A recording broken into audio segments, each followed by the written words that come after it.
Hello friends, Lavanya ವೈವಿಧ್ಯ ಅಡುಗೆ ಚಾನೆಲ್ಗೆ ನಿಮ್ಮೆಲ್ಲರಿಗೂ ಸ್ವಾಗತ. ಇವತ್ತಿನ ವಿಡಿಯೋದಲ್ಲಿ ನಾನು ನಾಟಿ ಸ್ಟೈಲಲ್ಲಿ ಕರ್ಮೀನ್ ಸಾಂಬಾರ್ ಅಥವಾ ಕರ್ಮೀನ್ ಬಜ್ಜಿನ ಹೇಗ್ ಮಾಡೋದು ಅಂತ ತೋರಿಸ್ಕೊಡ್ತಾ ಇದ್ದೀನಿ. ರೆಸಿಪಿ ಅಂತೂ ತುಂಬಾನೇ ಚೆನ್ನಾಗಿ ಬಂದಿದೆ. ವಿಡಿಯೋನ ಎಲ್ಲೂ ಕೂಡ ಸ್ಕಿಪ್ ಮಾಡದೆ ಪೂರ್ತಿಯಾಗಿ ವಿಡಿಯೋನ ನೋಡಿ. ಖಂಡಿತ ನಿಮ್ಗೆ ಈ ರೆಸಿಪಿ ಇಷ್ಟ ಆಗುತ್ತೆ. ಹಾಗೇನೆ ನೀವು ಇನ್ನೂ ನಮ್ಮ ಚಾನೆಲ್ನ ಸಬ್ಸ್ಕ್ರೈಬ್ ಆಗಿಲ್ಲ ಅಂದ್ರೆ ಪ್ಲೀಸ್ ನಮ್ಮ ಚಾನೆಲ್ನ ಸಬ್ಸ್ಕ್ರೈಬ್ ಮಾಡ್ಕೊಳ್ಳಿ. ಹಾಗೆ ಪಕ್ಕದಲ್ಲಿರೋ ಬೆಲ್ ಐಕಾನ್ನ ಪ್ರೆಸ್ ಮಾಡಿ. ಬನ್ನಿ ಈಗ ಈ ಕರ್ಮೀನ್ ಬಜ್ಜಿನ ಮಾಡೋದಿಕ್ಕೆ ಏನೇನ್ ಸಾಮಗ್ರಿಗಳು ತಗೊಂಡಿದ್ದೀನಿ ತೋರಿಸ್ತೀನಿ. ಇಲ್ಲಿ ನಾನು 1 ಕಪ್ ಅಷ್ಟು ತೆಂಗಿನಕಾಯಿನ ತಗೊಂಡಿದ್ದೀನಿ. ಹಾಗೇನೆ ಇಲ್ಲಿ ನೋಡಿ ಒಂದು ನಿಂಬೆಹಣ್ಣು ಗಾತ್ರದಷ್ಟು ಹುಣಸೆ ಹಣ್ಣನ್ನ ತಗೊಂಡಿದ್ದೀನಿ. ಇದನ್ನ ನೀರನ್ನ ಹಾಕಿ ಸ್ವಲ್ಪ ನೆನೆಯಕ್ಕೆ ಇಟ್ಕೋಬೇಕು. ಹಾಗೇನೆ ಸ್ವಲ್ಪ ಇಂಗನ್ನ ತಗೊಂಡಿದ್ದೀನಿ.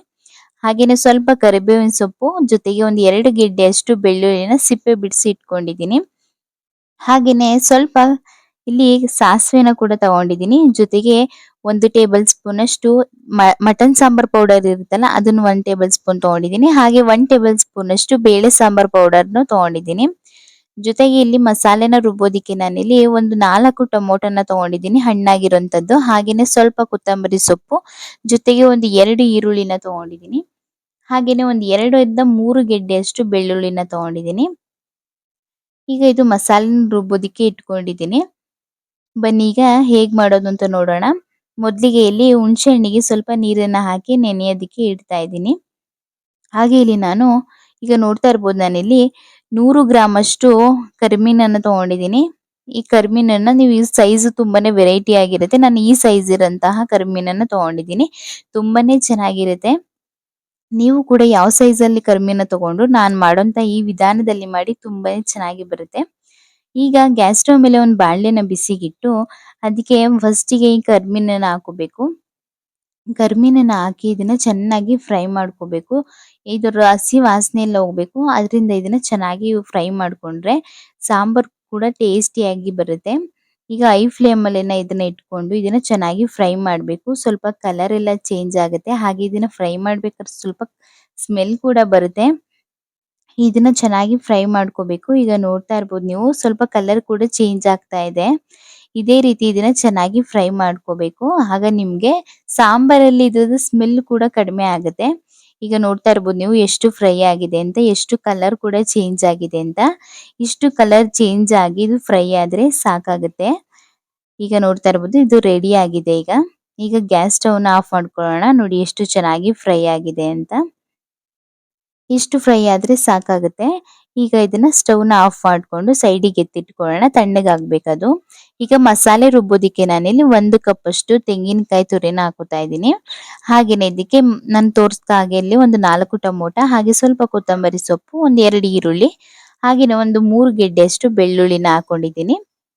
ಈಗ ಇಷ್ಟು ಹಾಕೊಂಡಾದ್ಮೇಲೆ ನಾನಿಲ್ಲಿ ಇದಕ್ಕೆ ಖಾರಕ್ಕೆ ಈಗ ನಾನಿಲ್ಲಿ 2 ರೀತಿಯಾದಂತಹ ಪೌಡರ್‌ನ ತಗೊಂಡಿದ್ದೀನಿ. ನಾನು ಆಗ್ಲೇ ಹೇಳ್ದಾಗೆ 1 ಟೇಬಲ್ ಸ್ಪೂನ್ ಅಷ್ಟು ಮಟನ್ ಸಾಂಬಾರ್ ಪೌಡರು, ಹಾಗೇನೆ 1 ಟೇಬಲ್ ಸ್ಪೂನ್ ಅಷ್ಟು ಬೇಳೆ ಸಾಂಬಾರ್ ಪೌಡರ್‌ನ ಹಾಕೊಂಡು ಸ್ವಲ್ಪ ನೀರನ್ನ ಹಾಕಿ ಇದನ್ನ ನುಣ್ಣಗೆ ರುಬ್ಕೊಂಡು ಬರ್ಬೇಕು. ಈಗ ನೋಡ್ತಾ ಇರ್ಬೋದು ಇದು ಫುಲ್ಲು ನುಣ್ಣಗೆ ರುಬ್ಬಿದ್ದಾಗಿದೆ. ಈಗ ಗ್ಯಾಸ್ ಸ್ಟವ್ ಮೇಲೆ ಒಂದು ಬಾಣಲೆನ ಬಿಸಿಗಿಟ್ಟು ಅದಕ್ಕೆ ಒಂದು 5 ರಿಂದ 6 ಟೇಬಲ್ ಸ್ಪೂನ್ ಅಷ್ಟು ಎಣ್ಣೆನ ಹಾಕೋತಾ ಇದ್ದೀನಿ. ನಾವಿಲ್ಲಿ ಬಜ್ಜಿ ಅಂತ ಯಾವುದೇ ಒಂದು ಬಜ್ಜಿನ ಮಾಡಿದ್ರು ನಾವಿಲ್ಲಿ ಎಣ್ಣೆ ಸ್ವಲ್ಪ ಮುಂದಾಗಿ ಮಾಡ್ಕೊಂಡ್ರೆ ಚೆನ್ನಾಗಿರುತ್ತೆ. ಈಗ ಇದಕ್ಕೆ ಒಂದು ಅರ್ಧ ಟೇಬಲ್ ಸ್ಪೂನ್ ಅಷ್ಟು ಇಂಗನ್ನ ಹಾಕೋತಾ ಇದ್ದೀನಿ. ಹಾಗೇನೆ ಇಂಗನ್ನ ಹಾಕೊಂಡಾದ್ಮೇಲೆ 1 ಟೇಬಲ್ ಸ್ಪೂನ್ ಅಷ್ಟು ಸಾಸಿವೆನ ಹಾಕೊಂಡಿದ್ದೀನಿ. ಜೊತೆಗೆ ಒಂದು ಅರ್ಧ ಟೇಬಲ್ ಸ್ಪೂನ್ ಅಷ್ಟು ಜೀರಿಗೆನ ಹಾಕೊಂಡಿದ್ದೀನಿ. ಹಾಗೇನೆ ಒಂದು ಸ್ವಲ್ಪ ಒಣಮೆಣಸಿನಕಾಯಿನ ಕೂಡ ಹಾಕೊಂಡಿದ್ದೀನಿ. ಇದು ಸ್ವಲ್ಪ ಫ್ರೈ ಆಗ್ಬೇಕು. ಅದಾದ್ಮೇಲೆ ಈಗ ಇದಕ್ಕೆ ಸ್ವಲ್ಪ ಹಸಿ ಕರಿಬೇವಿನ ಸೊಪ್ಪು ಹಾಗೇನೆ ಒಂದು 2 ಗೆಡ್ಡೆಯಷ್ಟು ಬೆಳ್ಳುಳ್ಳಿನ ಹಾಕೊಂಡಿದ್ದೀನಿ. ಇವೆರಡನ್ನೂ ಹಾಕೊಂಡಾದ್ಮೇಲೆ ಇದನ್ನ ಚೆನ್ನಾಗಿ ಫ್ರೈ ಮಾಡ್ಕೋಬೇಕು. ಒಂದು 2 ನಿಮಿಷಗಳ ಕಾಲ ಬೆಳ್ಳುಳ್ಳಿ ಸ್ವಲ್ಪ ಕಲರ್ ಚೇಂಜ್ ಆಗ್ಬೇಕು. ಅಲ್ಲಿವರೆಗೂ ಇದನ್ನ ಚೆನ್ನಾಗಿ ಮಿಕ್ಸ್ ಮಾಡ್ಕೊಂಡು ಫ್ರೈ ಮಾಡ್ಕೋಬೇಕು. ಈಗ ನೋಡ್ತಾ ಇರ್ಬೋದು ಚೆನ್ನಾಗಿ ಫ್ರೈ ಆಗಿದೆ. ಈ ಟೈಮಲ್ಲಿ ಇದಕ್ಕೆ ನಾನು ಹುಣಸೆ ಹಣ್ಣಿನ ರಸನ ಹಾಕೋತಾ ಇದ್ದೀನಿ. ನಾನು ಆಗ್ಲೇ ತೋರಿಸ್ದ ಹಾಗೆ ಒಂದು ನಿಂಬೆಹಣ್ಣು ಗಾತ್ರದಷ್ಟು ಹುಣಸೆ ಹಣ್ಣಿಗೆ ನೀರನ್ನ ಹಾಕಿ ಅದನ್ನ ಚೆನ್ನಾಗಿ ಹಿಂಡ್ಕೊಂಡು ಈ ರೀತಿ ಹಾಕೊಂಡಿದ್ದೀನಿ. ಈಗ ಎಣ್ಣೆ ಎಲ್ಲ ಬಿಟ್ಟಿರೋದೆ ನೋಡ್ತಾ ಇರ್ಬೋದು ನೀವು ಹುಣಸೆ ಹಣ್ಣು ಹುಳಿಯಲ್ಲಿ. ಈಗ ಇದು ಚೆನ್ನಾಗಿ ಬೆಂದಾದ್ಮೇಲೆ ಈಗ ಇದಕ್ಕೆ ರುಬ್ಬಿಟ್ಕೊಂಡಿರುವಂತಹ ಮಸಾಲೆನ ಹಾಕೋತಾ ಇದ್ದೀನಿ. ಮಸಾಲೆನ ಹಾಕೊಂಡಾದ್ಮೇಲೆ ಹುಣಸೆ ಹುಳಿ ಜೊತೆಗೆ ಈ ರೀತಿ ಚೆನ್ನಾಗಿ ಫಸ್ಟಿಗೆ ಮಿಕ್ಸ್ ಮಾಡ್ಕೋಬೇಕು. ಮಿಕ್ಸ್ ಮಾಡ್ಕೊಂಡು ಇದನ್ನ ಒಂದು 2 ನಿಮಿಷಗಳ ಕಾಲ ಇದೇ ರೀತಿ ಹೈ ಫ್ಲೇಮಲ್ಲಿ ಈ ರೀತಿ ಮಿಕ್ಸ್ ಮಾಡ್ಕೊಂಡು ಫ್ರೈ ಮಾಡ್ಕೋಬೇಕು. ಈಗ ನೋಡ್ತಾ ಇರ್ಬೋದು ಇದು ಚೆನ್ನಾಗಿ ಮಿಕ್ಸ್ ಆಗಿದೆ. ಈಗ ಅದೇ ಜಾರಿಗೆ ಸ್ವಲ್ಪ ನೀರನ್ನ ಹಾಕಿ ಇದ್ರೊಳಗಡೆ ಹಾಕೋತಾ ಇದ್ದೀನಿ. ನೀವು ಕನ್ಸಿಸ್ಟೆನ್ಸಿ ನೋಡ್ಕೊಂಡು ನೀರನ್ನ ಹಾಕೋಬೇಕು. ಈಗ ಸ್ವಲ್ಪ ಕುದಿಯುತ್ತಿರೋಂಥ ಟೈಮಲ್ಲಿ ಇದಕ್ಕೆ ಇನ್ನೊಂದು ಸ್ವಲ್ಪ ನೀರನ್ನ ಹಾಕೋತಾ ಇದ್ದೀನಿ. ಒಂದು ಅರ್ಧ ಲೀಟ್ರಷ್ಟು ನೀರನ್ನ ಹಾಕೊಂಡಿದ್ದೀನಿ. ಈಗ ನೋಡ್ತಾ ಇರಬಹುದು ನೀವು ಯಾವ ಕನ್ಸಿಸ್ಟೆನ್ಸಿಲಿ ನೀರನ್ನ ಹಾಕೊಂಡಿದ್ದೀನಿ ಅಂತ. ಈ ಸಾಂಬಾರು ತುಂಬಾನೇ ತೆಳುವಾಗಿದ್ರೆ ಚೆನ್ನಾಗಿರಲ್ಲ, ಸ್ವಲ್ಪ ಗಟ್ಟಿಯಾಗಿ ಇರಬೇಕು. ಈಗ ಇದನ್ನ ಕುದಿಯೋದಿಕ್ಕೆ ಬಿಡೋಣ. ಈ ಕಡೆ ನಾನಿಲ್ಲಿ ಚೆನ್ನಾಗಿ ಎಳೆ ಬದನೆಕಾಯಿನ ತಗೊಂಡಿದ್ದೀನಿ. ಬದನೆಕಾಯಿನ ತಗೊಂಡು ಈ ರೀತಿ ಚೆನ್ನಾಗಿ ಕಟ್ ಮಾಡಿ ಸಣ್ಣದಾಗಿ ಇಟ್ಕೊಂಡಿದ್ದೀನಿ. ಎಳೆ ಬದನೆಕಾಯಿ ಆದ್ರೆ ತುಂಬಾನೇ ಚೆನ್ನಾಗಿರುತ್ತೆ. ಈಗ ಇದು ಸಾಂಬಾರ್ ಕುದೀತಾ ಇರೋಂಥ ಟೈಮಲ್ಲಿ ಕಟ್ ಮಾಡಿ ಇಟ್ಕೊಂಡಿರುವಂತಹ ಈ ಬದನೆಕಾಯಿನ ಹಾಕೊಂಡು ಈಗ ಮತ್ತೆ ಒಂದು 5 ನಿಮಿಷಗಳ ಕಾಲ ಚೆನ್ನಾಗಿ ಇದನ್ನ ಮಿಕ್ಸ್ ಮಾಡ್ಕೊಂಡು ಫ್ರೈ ಮಾಡ್ಕೋಬೇಕು, ಬೇಯಿಸ್ಕೋಬೇಕು. ಚೆನ್ನಾಗಿ ಬದನೆಕಾಯಿ ಬೇಯುವಂಥ ಟೈಮಲ್ಲಿ ಈಗ ನೋಡ್ತಾ ಇರಬಹುದು ರುಚಿಗೆ ತಕ್ಕಷ್ಟು ಉಪ್ಪನ್ನ ಹಾಕೋತಾ ಇದ್ದೀನಿ. ಉಪ್ಪನ್ನ ಹಾಕೊಂಡು ಆದ್ಮೇಲೆ ಇದನ್ನ ಒಂದ್ ರೌಂಡ್ ಚೆನ್ನಾಗಿ ಮಿಕ್ಸ್ ಮಾಡ್ಕೊಂಡು ಇದನ್ನ ಕುದಿಯೋದಿಕ್ಕೆ ಬಿಡ್ಬೇಕು. ಈ ಕಡೆ ಸೈಡ್ ಅಲ್ಲಿ ನಾವು ಆಗ್ಲೇ ಫ್ರೈ ಮಾಡಿ ಇಟ್ಕೊಂಡಿರುವಂತಹ ಕರಿಮೀನನ್ನ ಫಸ್ಟಿಗೆ ಬಿಸಿನೀರನ್ನ ಕಾಯಿಸ್ಕೊಂಡು ಅದರಲ್ಲಿ ಕರಿಮೀನನ್ನ ಹಾಕಿ ನೀಟಾಗಿ ತೊಳಿಬೇಕು. ಫಸ್ಟಿಗೆ ಬಿಸಿನೀರಲ್ಲಿ ತೊಳೆದಿಟ್ಕೋಬೇಕು.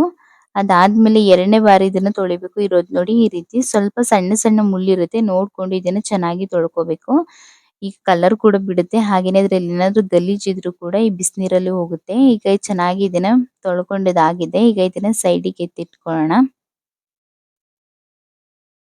ಒಂದ್ಸಲ ಈ ಬಿಸಿನೀರಲ್ಲಿ ತೊಳ್ಕೊಂಡಾದ್ಮೇಲೆ ಮತ್ತೆ ನಾನು ಅದೇ ಬಾಂಡ್ಲಿಗೆ ತಣ್ಣೀರನ್ನ ಹಾಕೊಂಡಿದ್ದೀನಿ. ತಣ್ಣೀರನ್ನ ಹಾಕೊಂಡಾದ್ಮೇಲೆ ಇದನ್ನ ಮತ್ತೆ ಇನ್ನೊಂದ್ ರೌಂಡ್ ಚೆನ್ನಾಗಿ ತೊಳೆದಿಟ್ಕೋಬೇಕು. ಜಾಸ್ತಿ ಇದನ್ನ ಕಿವುಚಕ್ ಹೋಗ್ಬಾರ್ದು, ಎಲ್ಲ ಪೀಸ್ ಪೀಸ್ ಆಗ್ಬಿಡುತ್ತೆ.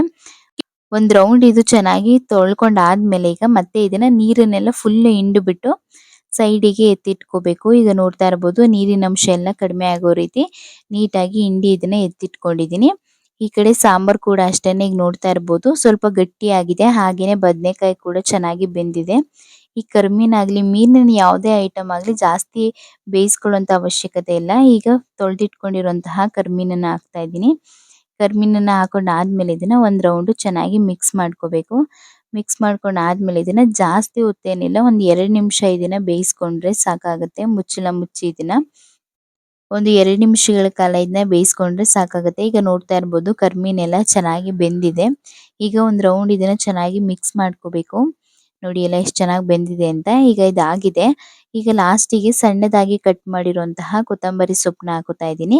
ಕೊತ್ತಂಬರಿ ಸೊಪ್ಪನ್ನ ಹಾಕೊಂಡಾದ್ಮೇಲೆ ಇದನ್ನ ಒಂದ್ ರೌಂಡ್ ಮಿಕ್ಸ್ ಮಾಡಿ ಗ್ಯಾಸ್ ಸ್ಟವ್ನ ಆಫ್ ಮಾಡ್ಕೊಂಡ್ರೆ ರುಚಿ ರುಚಿಯಾದಂತಹ ನಾಟಿ ಸ್ಟೈಲ್ ಅಲ್ಲಿ ಕರಿಮೀನ್ ಸಾಂಬಾರ್ ಅಥವಾ ಕರಿಮೀನ್ ಬಜ್ಜಿ ರೆಡಿ ಆಗುತ್ತೆ. ಮುದ್ದೆ ಜೊತೆ ಅನ್ನದ ಜೊತೆ ತಿನ್ನೋದಿಕ್ಕೆ ತುಂಬಾನೇ ಚೆನ್ನಾಗಿರುತ್ತೆ. ನೀವು ಕೂಡ ಈ ವಿಧಾನದಲ್ಲಿ ಒಂದ್ಸಲ ಟ್ರೈ ಮಾಡಿ, ಖಂಡಿತ ನಿಮ್ಗೆ ಇಷ್ಟ ಆಗಿ ಹೇಗ್ ಬಂತು ಅಂತ ಕಮೆಂಟ್ ಅಲ್ಲಿ ತಿಳಿಸ್ತೀರಾ. ಹಾಗೇನೆ ನಿಮ್ಗೆ ಏನಾದ್ರೂ ವಿಡಿಯೋ ಇಷ್ಟ ಆಗಿದ್ರೆ ಪ್ಲೀಸ್ ಈ ವಿಡಿಯೋನ ಲೈಕ್ ಮಾಡಿ, ಶೇರ್ ಮಾಡಿ, ಹಾಗೆ ಕಮೆಂಟ್ ಮಾಡಿ. ನಮ್ಮ ಚಾನೆಲ್ನ ಸಬ್ಸ್ಕ್ರೈಬ್ ಆಗಿಲ್ಲ ಅಂದ್ರೆ ಪ್ಲೀಸ್ ನಮ್ಮ ಚಾನೆಲ್ನ ಸಬ್ಸ್ಕ್ರೈಬ್ ಮಾಡ್ಕೊಳ್ಳಿ. Thank you.